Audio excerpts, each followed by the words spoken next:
El 15 de septiembre el semanario Hildebrand en sus 13, publicitó el reportaje de Américo Zambrano, en el que se refiere a la calaña que vive en Palacio. Ahora critica duramente a los organismos internacionales, pero el 7 de junio del 2022 Dina Boluarte y su entonces abogado, Alberto Otárola, acudieron a la Comisión Interamericana de Derechos Humanos para que interviniera en el Perú e impidiera que el Congreso la destituyera. En ese documento acusó a las fuerzas opositoras que hoy la sostienen de intentar hacerse con el poder, y revertir la derrota que sufrieron en las urnas. Esta es la calaña de quien hoy vive en Palacio. Obligado a ahondar sobre el tema, escuché este reportaje que se encuentra en el semanario número 653, año 14. Aquí, el audio del mencionado reportaje que pone al descubierto las dos caras del gobierno de Dina. ¿Qué tal farsante? Ahora critica duramente a los organismos internacionales, pero el 7 de junio del 2022 Dina Boluarte y su entonces abogado, Alberto Otárola, acudieron a la Comisión Interamericana de Derechos Humanos para que interviniera en el Perú e impidiera que el Congreso la destituyera. En ese documento acusó a las fuerzas opositoras que hoy la sostienen de intentar hacerse con el poder, y revertir la derrota que sufrieron en las urnas. Esta es la calaña de quien hoy vive en Palacio. Américo Zambrano. La amenaza del Congreso contra la Junta Nacional de Justicia, JNJ, y el posible quiebre del orden constitucional, y del equilibrio de poderes ha dejado al descubierto las dos caras del gobierno de Dina Boluarte. El martes último, en una clara muestra de sometimiento a la ultraderecha que controla el Parlamento, el gobierno a través de la Cancillería convocó al coordinador residente del Sistema de las Naciones Unidas en el Perú, Igor Garafulik, para transmitirle su extrañeza por el pronunciamiento de la ONU sobre la investigación sumaria a los miembros de la JNJ, la cual podría derivar en su remoción total. El Ministerio de Relaciones Exteriores, a cargo de Ana Cecilia Yerbasi, informó que le había recordado al coordinador residente del Sistema de las Naciones Unidas en el Perú, el marco en el cual se deben desarrollar sus funciones. Es decir, en silencio y sin entrometerse en las decisiones del Congreso que están llevando al país a una crisis institucional que puede ocasionar la ruptura del Estado de Derecho. El comunicado de la Cancillería fue emitido apenas un día después de que la Comisión de Relaciones Exteriores del Congreso, presidida por el fujimorista Alejandro Aguinaga, solicitara la inmediata destitución de Garafulik. Este señor ha demostrado intromisión en asuntos internos del Estado, usurpando y arrogándose funciones que no le competen dentro de la Organización de las Naciones Unidas y, sobre todo, que se ha generado una situación a pocos días de la reunión a la cual va a acudir nuestra presidenta, declaró el titular de dicho grupo de trabajo el lunes 11. Aguinaga agregaría la siguiente amenaza velada: no requerimos personajes de esta naturaleza, así vengan en representación de organismos tan importantes como las Naciones Unidas. La presidenta Dina Boluarte no se ha pronunciado hasta ahora sobre la investigación sumaria a los integrantes de la JNJ, el organismo autónomo encargado de nombrar a jueces y fiscales de todos los niveles, así como a quienes lideran los organismos electorales del país. Sin embargo, queda claro que, con la mordaza al coordinador residente del Sistema de las Naciones Unidas en el Perú, el gobierno ha legitimado la ofensiva del Congreso contra el sistema de justicia y los poderes del Estado. Lo sorprendente, en todo caso, es que, hasta hace poco más de un año, Boluarte y el premier Alberto Otárola no pensaban lo mismo de los organismos internacionales.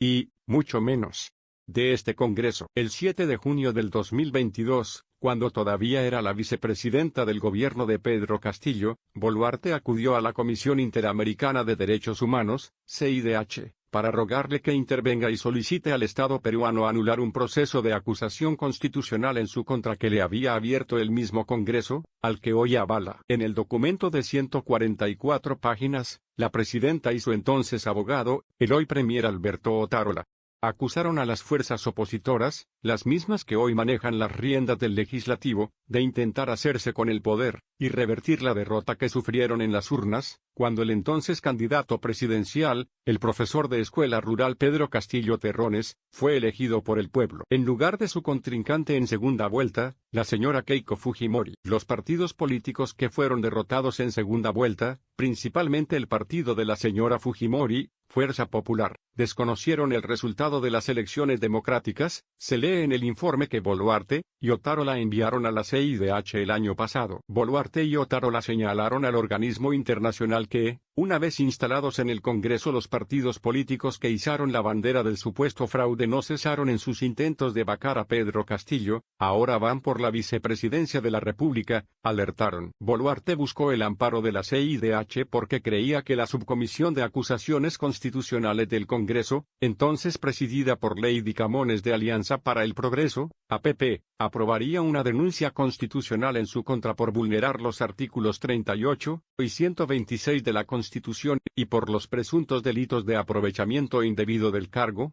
demora de actos funcionales y omisión. La denuncia constitucional se originó en un informe de la Contraloría que acusó a Boluarte de haber firmado documentos como presidenta del Club Departamental Apurímac, su tierra natal, cuando ya formaba parte del gobierno de Pedro Castillo. La subcomisión buscaba inhabilitarla por 10 años para ejercer cargos públicos.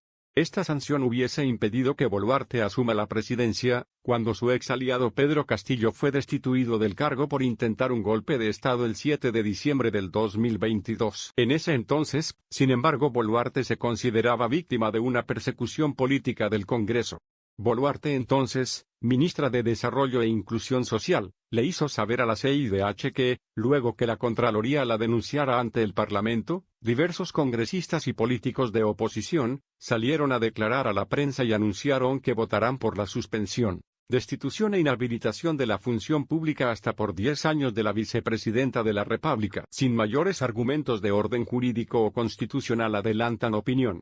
Y, además, solicitan a la presidenta del Congreso que priorice el debate respecto de esta denuncia, aseguró Boluarte a la CIDH. Boluarte denunció ante este mismo organismo que la congresista Patricia Chirinos había presentado ante la Subcomisión de Acusaciones Constitucionales un oficio para tramitar, con carácter de urgencia, la denuncia constitucional en su contra. Boluarte la describe como una parlamentaria que es conocida en el Perú como una de las principales promotoras de la vacancia del presidente. Chirinos, del partido de derecha Avanza País, es coincidentemente la autora de la moción que propuso abrir investigaciones sumarias para destituir a los 7 miembros titulares de la Junta Nacional de Justicia. El documento firmado por Otárola y Boluarte indica que, con una celeridad inusitada, la Subcomisión de Acusaciones Constitucionales aprobó el informe de calificación sobre la denuncia constitucional. De tal manera, señalaron, se encauzó un proceso rápido y fulminante para conseguir la inhabilitación anunciada por varios grupos políticos. El mecanismo descrito por la presidenta y el premier parece ser un calco de la indagación sumaria que la Comisión de Justicia emprenderá contra los miembros de la JNJ, pero sobre esta amenaza que afecta el equilibrio de poderes, el gobierno se mantiene en silencio. El Congreso de la República es un órgano del Estado que tiene facultades para iniciar cualquier investigación e impulsar las denuncias constitucionales, aseguraron Boluarte y Otárola a la CIDH hace 15 meses. Empero esta facultad tiene límites que están precisados en la propia Constitución. No puede afectar, entre otros derechos fundamentales, uno que es esencial para todo procedimiento de investigación, el derecho a la defensa, argumentaron en el 2022. Vale decir, se lee en el informe enviado al organismo internacional, el Congreso tiene planificado destituir e inhabilitar del ejercicio de la función pública por 10 años a la vicepresidenta de la República. Boluarte tenía hasta la fecha de su posible destitución, 8 de julio de 2022. Alberto Otárola, entonces abogado de Boluarte, llegó a solicitar a la CIDH medidas cautelares para suspender el procedimiento de acusación constitucional contra la entonces vicepresidenta. Y, lo más importante en este contexto, pidió tomar las medidas necesarias para garantizar plenamente los derechos de los ciudadanos frente a las amenazas del mismo Congreso que ahora quiere tumbarse a la JNJ. Al final no fue necesaria la intervención de la CIDH porque la propia Subcomisión de Acusaciones Constitucionales archivó la denuncia constitucional contra Boluarte, con 13 votos a favor y 8 en contra, el 6 de diciembre del 2022. Boluarte ya había arreglado con la oposición. De haber sido sancionada, el entonces presidente del Congreso, José William de Avanza País, se habría colocado en la línea inmediata de sucesión presidencial. Esto no estaba en los planes del Congreso y de quienes lo dominan. habría supuesto la pérdida de curules y la convocatoria a elecciones. Boluarte negoció su papel de sucesora consentida por el fujimorismo y sus anexos. El documento que publicamos revela el doble discurso de Dina Boluarte y Alberto Otárola. En su afán de apoyar al Congreso que ahora los sostiene, critican organismos internacionales como la ONU y la CIDH, y olvidan que alguna vez recurrieron a ellos para salvarse. De hecho, la tercera vicepresidenta del Congreso, Rosely Amuruz, pidió a la presidenta de la República evaluar la suspensión del pago de la cuota anual para la Organización de Estados Americanos, OEA, por considerar que las sentencias de sus organismos, como la CIDH, protegen a terroristas y corruptos, lo cual debilita al Estado, al sistema democrático y afecta la tranquilidad de los ciudadanos. El gobierno, al cierre de esta edición, no había expresado su respaldo a la JNJ. El martes último, la Comisión de Justicia del Congreso de la República, presidida por la legisladora Janet Rivas de Perú Libre, presentó un plan de trabajo para dar inicio al proceso sumario de investigación contra los miembros de la Junta Nacional de Justicia. El grupo de trabajo acordó citar para este viernes 15, a los 4 primeros integrantes de la JNJ, a fin de que brinden sus descargos. Ellos son Imelda Tumialán Pinto, presidenta; Aldo Vázquez Ríos, vicepresidente; Henry Ávila Herrera y Luz Inés Tello de Ñeco. La convocatoria al final se postergó. Nosotros vamos a defendernos en todos los ámbitos en donde esto sea posible, declaró el vicepresidente de la JNJ, Aldo Vázquez, en una entrevista concedida a este semanario el miércoles último. Hemos visto que se alude a un plan de trabajo en donde figuran nuestros nombres en una suerte de índice, pero no sabemos si vamos a ir a hacer un descargo, si es que se nos hará un interrogatorio, si se nos pedirá una declaración, y si podemos ir con nuestros abogados o no. Es decir, todo es un terreno absolutamente incierto, manifestó. Vázquez recuerda que en el mundo contemporáneo los temas propios de derechos humanos y de democracia no son temas que tienen un límite en las fronteras nacionales.